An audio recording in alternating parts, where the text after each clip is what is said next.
Well, Bangladesh has been facing economic challenges, and one of the things that the chief advisor to the interim government, Yunus, has been doing is that he has been trying to look for new trade partners. Now, why is that necessary? Why does Bangladesh suddenly need new trade partners? Why is there a sudden focus on finding new trade partners? And that's because trade relations and trade ties with India have deteriorated greatly. In fact, within Bangladesh and India, between Bangladesh and India, the trade amounted to a lot. But now, of course, what has happened is that this number has fallen sharply. Now, this also means that, Mohammad Yunus is looking for new partners, and that includes his trip to Malaysia. In Malaysia, of course, he's met the Prime Minister of Malaysia, and they've signed agreements, and also notes have been exchanged.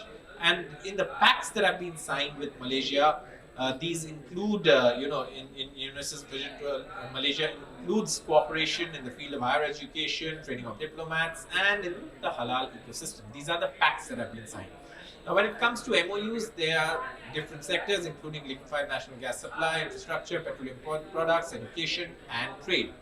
And what we know is that, this is, of course, in the backdrop of also India banning, this trade of or import of jute products, through land ports that had happened earlier. Now, of course, the only port that's been left open for import of jute products is the Nhava Sheva port, which is, of course, a port which is located in Mumbai.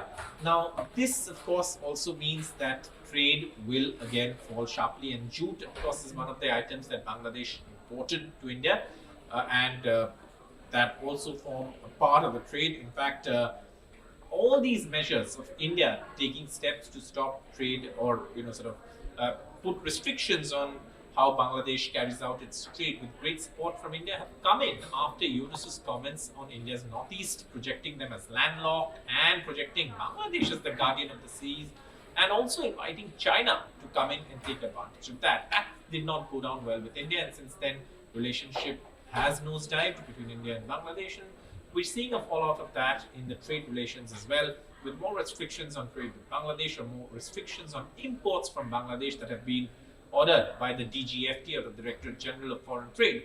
And that's something that's likely to continue. But traders in Bangladesh, or those who are worried about the impact of these measures, say that there needs to be dialogue, and if need be, Bangladesh needs to initiate dialogue with India to remove these restrictions, because ultimately businesses have been suffering in Bangladesh, especially because of these restrictions. But obviously, with India and Bangladesh, in the last few months, the relationship hasn't really been particularly great, especially after the fall of the Hasina government last year, and 1 year has been completed. Even during that rally, to mark the 1 year, there were speeches that were made that seemed to be anti-India in nature, and therefore trade is also suffering because of the deterioration in the India-Bangladesh ties. For more such videos, stay tuned to NDTV's YouTube platform, where we bring you the news with context and headlines. For all the news and latest updates, stay tuned to NDTV. Thank you so much for watching.